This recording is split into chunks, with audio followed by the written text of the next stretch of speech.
Selamat datang di channel Alur Donghua. Sebelum menonton, silahkan subscribe, biar Mimin tambah semangat update-nya. Pemuda itu menggesekkan cakar hantunya lagi, tapi kali ini dengan kilatan cahaya hijau, menembakkan seberkas cahaya hijau ke arah guratan pedang yang masuk. Itu menghasilkan guntur besar. Busur petir hitam dan emas meledak, terjalin membentuk bola petir yang sangat besar. Dengan tidak ada serangan yang memberi jalan, teriakan guntur mereka bergema melalui aula dengan tekanan yang mencengangkan. Han Li tiba-tiba menyipitkan pandangannya. Bambu petir surgawi. Dia terkejut menemukan lawannya juga memiliki harta sihir yang disempurnakan dari bambu petir surgawi. Mungkinkah? Han Li memikirkan sesuatu dan dengan penuh perhatian memeriksa garis hijau yang dilepaskan pemuda itu. Di pusat busur petir yang cemerlang, dia melihat panah zamrud sepanjang 1 kaki berjuang keras melawan pedang besarnya yang terbuat dari kombinasi 9 pedang penghangat awan bambu. Petir yang ditembakkan jauh berbeda dari pedangnya. Alih-alih warna emas, itu malah dicampur dengan hitam yang telah disempurnakan dengan teknik jahat. Meskipun demikian, petir hitam itu sangat kuat dan bahkan unggul dalam bentrokannya melawan petir emas. Han Li tidak bisa menahan diri untuk tidak menghela nafas. Dia tidak berharap bahwa perkiraannya tepat. Dia merasakan aura yang familiar saat melihat panah yang tertanam di tengkorak kerangka itu. Itu sangat mirip dengan bambu petir emasnya, tetapi kadang-kadang melepaskan ki jahat hitam yang samar, membangkitkan keraguannya. Lagi pula, menurut apa yang dia ketahui, bambu petir emas hanya muncul sekali di Laut Bintang yang tersebar, tetapi segera menghilang setelah beberapa tahun yang tidak diketahui. Bagaimana mungkin dia akan menghadapinya? Dia merasa tidak percaya. Tapi sekarang, panah menyesatkan ini tidak hanya disempurnakan dari bambu petir emas, tetapi juga harta ajaib yang disempurnakan oleh hantu tua itu. Sungguh lelucon yang menakjubkan. Han Li tidak tersenyum getir. Tapi dia tiba-tiba teringat sesuatu. Seandainya hantu tua itu memanfaatkannya saat dia memeriksa kerangka itu dan mengendalikan panahnya, dia pasti sudah mati. Dengan mengingat hal itu, dia merasa semakin takut. Punggungnya dipenuhi keringat dingin karena ketakutan. Tidak terlalu mengejutkan bahwa pedang penghangat awan bambunya tidak bisa mengalahkan panah. Dia telah melunakkan pedang terbangnya untuk waktu yang terlalu sedikit, dan dia hanya mampu mengandalkan kemampuan bawaan bambu petir emas dalam pertarungan. Itu wajar jika itu lebih rendah dari harta sihir musuh. Seandainya 9 pedang terbangnya ditempa untuk waktu yang lama, harta sihir tunggal musuh yang sepele tidak akan mampu bersaing dengannya, terlepas dari apakah itu juga telah disempurnakan dari bambu petir emas atau tidak. Tapi sekarang dia mengetahui bahwa lawannya memiliki metode untuk menahan cahaya iblis dari pedang terbangnya. Han Li tidak mau meluncurkan serangan skala penuh. Lagi pula, kultivasi sejati bayangan hijau belum terlihat dengan jelas sejak awal, bahkan setelah dia berubah menjadi seorang pemuda. Selain itu, mengingat kelicikan dan akal musuhnya, sihir jahat dan seni iblis lawannya pasti akan lebih aneh dan merepotkan. Dia ragu apakah dia bisa berbuat banyak untuk menghentikan mereka. Jika dia mengerahkan segalanya ke dalam pertarungan, bahkan dengan mengeluarkan 100.000 kumbang pelahap emas, untuk membunuh, kemenangannya masih belum pasti.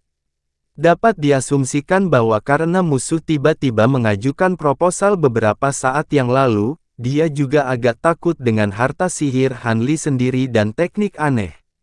Dengan pemikiran itu, Han Li tanpa kata-kata memberi isyarat ke arah pedang besarnya.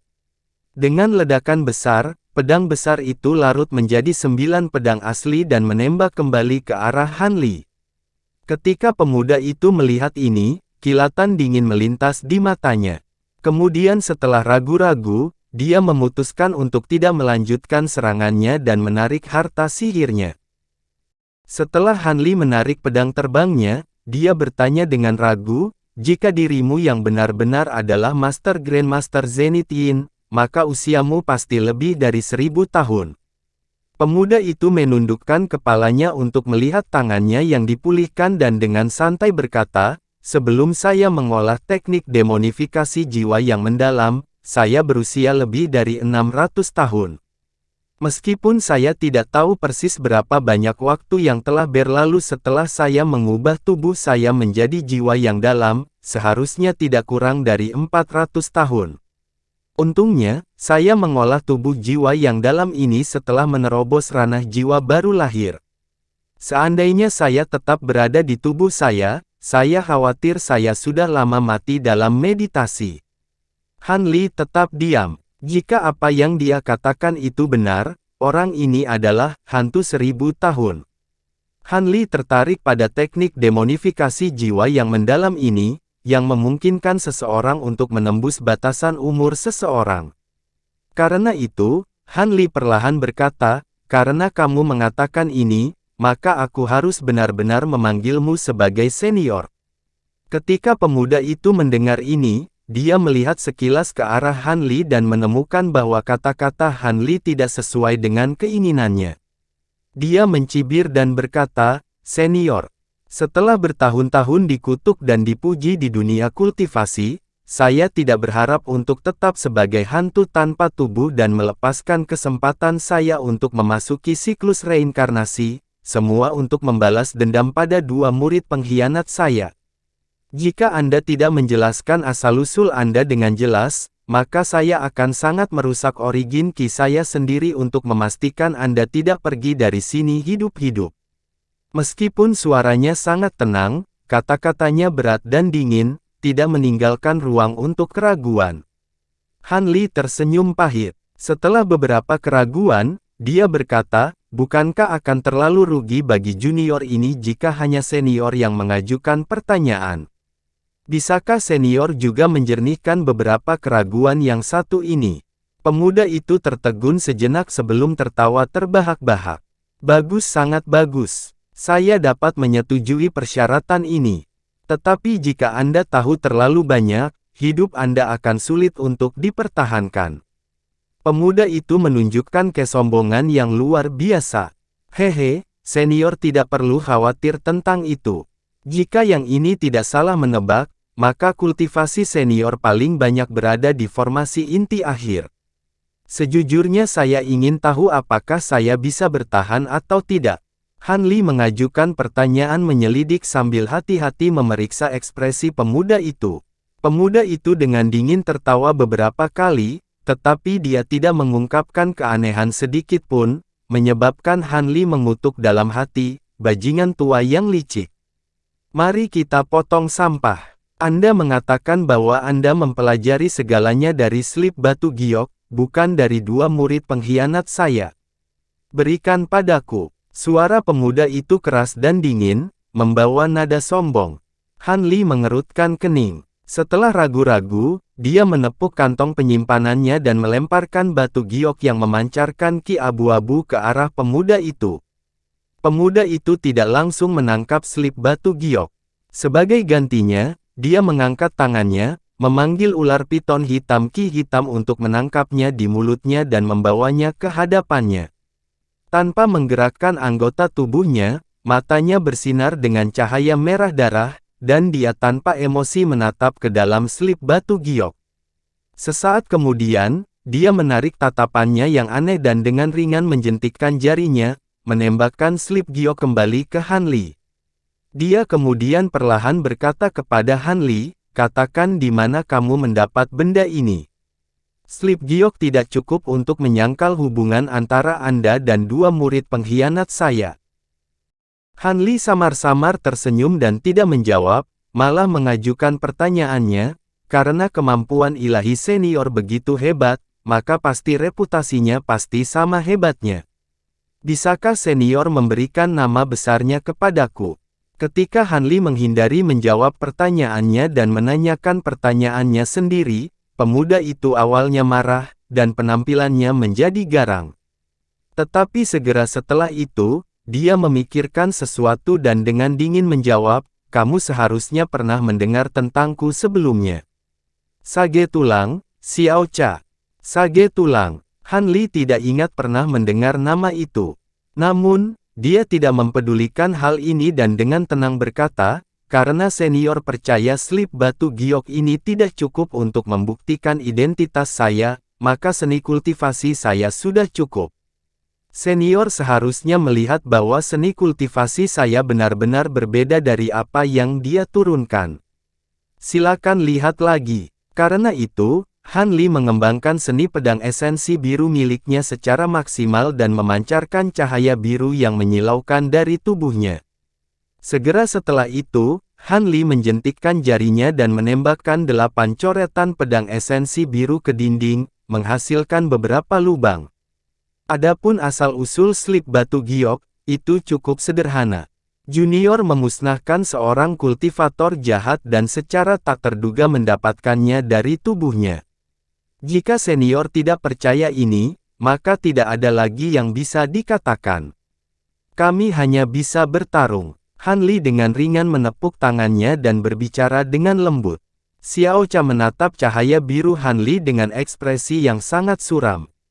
Beberapa saat kemudian, ekspresinya santai dan dia berkata, seni kultivasi Anda benar-benar berbeda dari seni yin mendalam saya sendiri, itu bahkan bukan seni kultivasi iblis Dao. Wajar bagi leluhur ilahi seperti saya untuk melihat ini.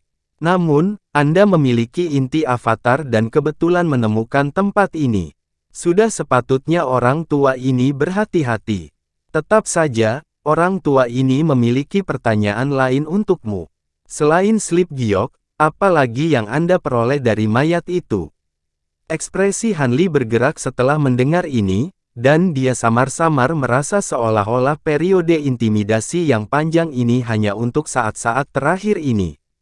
Dengan pemikiran itu, Han Li tidak menjawab dan malah dengan tenang bertanya, sejak senior telah mengolah tubuh jiwa yang dalam tetapi terjebak di sini selama bertahun-tahun, pasti ada banyak batasan dan kekurangan pada teknik demonifikasi jiwa yang mendalam. Misalnya, tidak ada cara untuk bepergian di bawah sinar matahari, dan Anda menemukan diri Anda rentan terhadap jenis alat sihir tertentu. Apakah Anda percaya saya benar-benar akan memberi tahu Anda ini?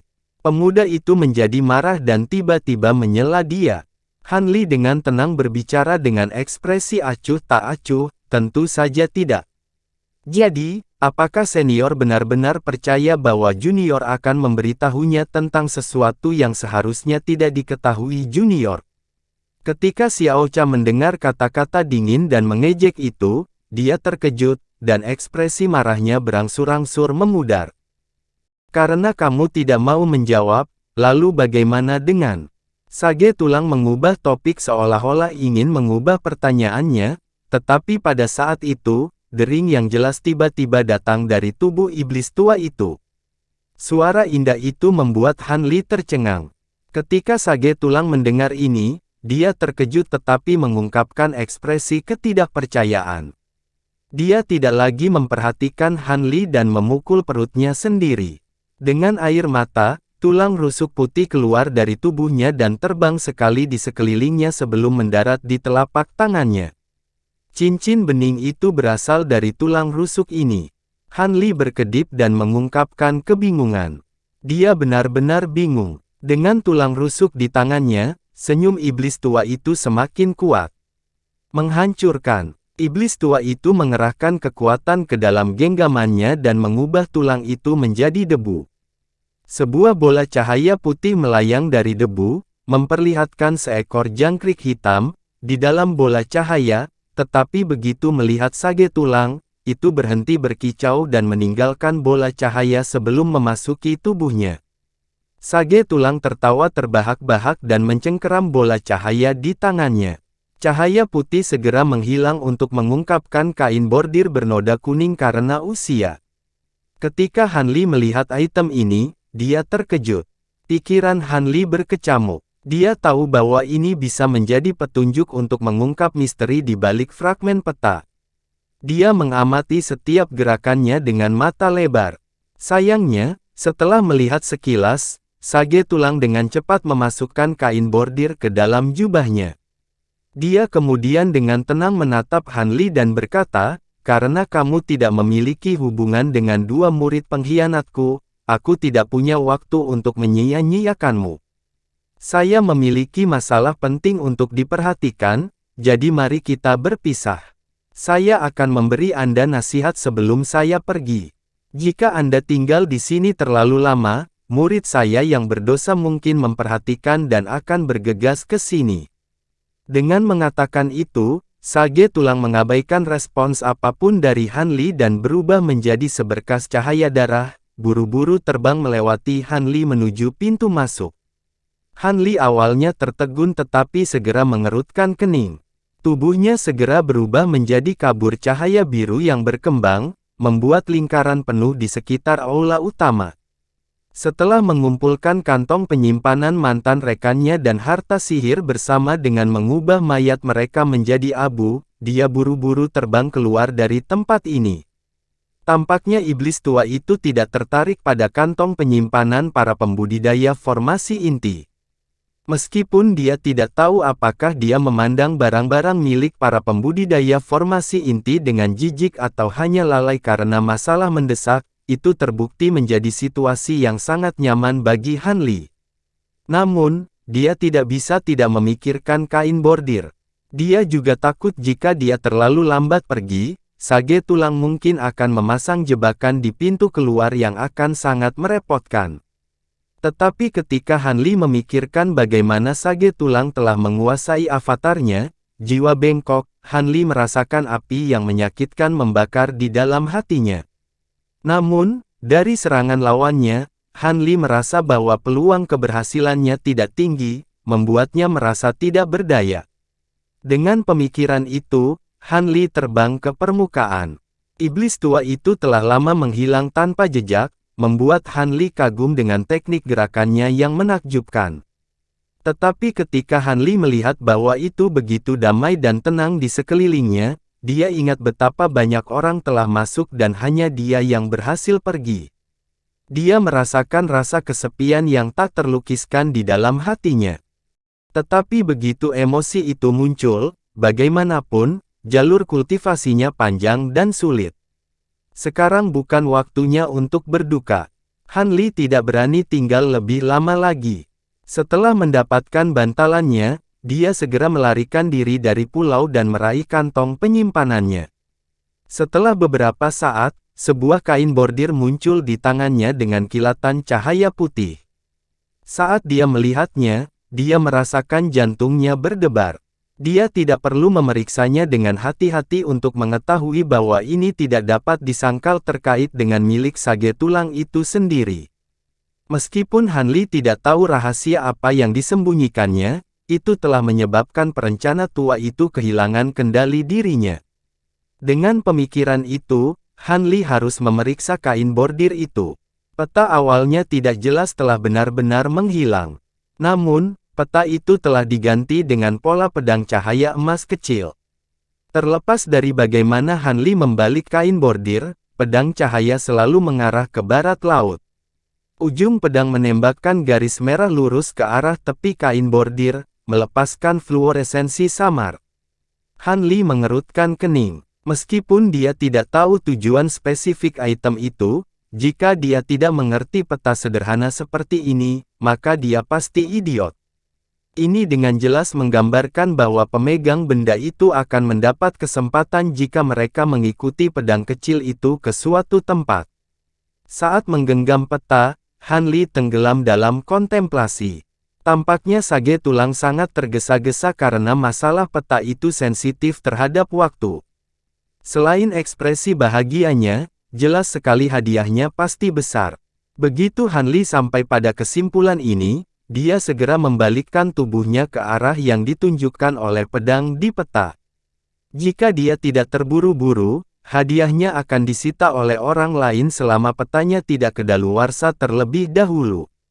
Setelah sedikit pertimbangan dan lama ragu-ragu, dia akhirnya memutuskan untuk mengikuti arah ini dan meninggalkan pulau terpencil dalam sekejap mata. Sekitar 1/4 jam kemudian, kabut hitam yang luas dan menakutkan bergegas menuju pulau dari kejauhan. Setelah berputar-putar di sekitar pintu masuk gua, kabut menyebar untuk mengungkapkan seorang pria parubaya berkulit pucat yang tampaknya tidak memiliki setetes darah pun. Ketika dia melihat bahwa mantra pembatasan dan formasi dihancurkan dan pilar segel roh telah didorong ke samping, dia segera memasuki gua bawah tanah dengan alis berkerut. Setelah beberapa saat, raungan panjang dan penuh kebencian datang dari bawah, menyebabkan tanah di dekatnya bergetar. Pria parubaya itu kemudian terbang keluar dari gua dan menuju langit sebagai seberkas cahaya hitam. Dia dengan khawatir melihat sekeliling dan menembakkan beberapa puluh garis cahaya hitam dengan putaran yang tiba-tiba. Garis-garis cahaya hitam itu berubah menjadi burung hitam besar yang mencari 50 km di dekatnya. Tetapi ketika burung-burung besar kembali dari pencarian mereka tanpa menunjukkan apa-apa, ekspresi pria parubaya itu menjadi sangat tidak sedap dipandang. Dia menoleh ke arah langit dan tidak melakukan gerakan lain untuk waktu yang lama. Setelah waktu yang tidak diketahui, dia tiba-tiba tertawa terbahak-bahak. Monster tua, jadi kamu bisa melarikan diri. Anda bukan lagi sage tulang leluhur iblis yang dulu, dan saya bukan lagi salah satu murid formasi inti Anda yang remeh. Setelah saya selesai dengan masalah Heaven Void Hall, saya akan membawa Anda keluar dari laut bintang yang tersebar. Tanpa ragu-ragu lagi, dia melayang di langit dan berubah kembali menjadi kabut hitam besar. Kemudian, seolah ingin melampiaskan amarahnya, seberkas cahaya hitam setebal ember keluar dari kabut hitam, menyebabkan pintu masuk gua runtuh dan berubah menjadi reruntuhan. Setelah itu, kabut hitam terbang ke langit yang jauh seperti meteor. Han Li tidak menyadari apa yang baru saja terjadi. Dia terbang ke arah peta, mendorong harta sihirnya dengan kecepatan terbesarnya. Karena dia takut bertemu dengan sage tulang, Han Li sangat waspada dan kadang-kadang melepaskan seluruh indera spiritualnya untuk memeriksa penyergapan. Setelah beberapa hari penerbangan, tidak ada hal yang terjadi, sangat melegakan Han Li. Tetapi suatu hari, ketika Han Li sedang mempercepat perjalanannya, dia tiba-tiba mendengar suara konflik datang dari depannya. Dari ledakan samar dan kilatan cahaya yang menyilaukan, tampaknya ada kultivator di tengah pertempuran. Han Li mengerutkan kening dan menggunakan indera spiritualnya yang kuat untuk menatap ke kejauhan dengan hati-hati. Seorang pria dan seorang wanita saat ini sedang bertarung melawan 3 pembudidaya bersulam yang dikelilingi oleh ki jahat. Namun, kekuatan mereka sangat rendah, dan mereka hanya berada di tahap awal pendiri yayasan. Tampaknya pria dan wanita itu berada dalam posisi yang kurang menguntungkan. Han Li menggosok hidungnya. Karena dia tahu mereka bukan ancaman, dia merasa enggan untuk mengambil jalan memutar dan bersiap untuk terbang melewati mereka. Adapun para pembudidaya yang bertarung, dia tidak akan repot-repot menanyakan apapun kepada mereka. Dia memiliki sesuatu yang penting untuk diperhatikan. Dengan pemikiran itu, Han Li meningkatkan kecepatannya dan bergegas maju sebagai seberkas cahaya hijau, muncul di depan mereka dalam sekejap mata. Para pejuang sangat terkejut dan kebetulan semua mundur darinya dan mengambil alat sihir mereka. Saat Han Li terbang melewati mereka, dia berhenti sejenak dan dengan santai mengalihkan pandangannya ke mereka. Kultivator wanita dari pasangan pria wanita tampaknya mengenali Han Li. Dia berteriak dengan gembira, "Penatua Han, saya adalah murid utama dari utusan Sekte Suara Indah. Ketiga pembudidaya itu berasal dari musuh besar sekte kita, Serikat Naga Beracun. Terkadang, saya bertanya-tanya apakah saya harus bertindak. Terima kasih sudah menonton, sampai jumpa di episode selanjutnya. Jangan lupa subscribe, like, dan nyalakan loncengnya. Sampai jumpa.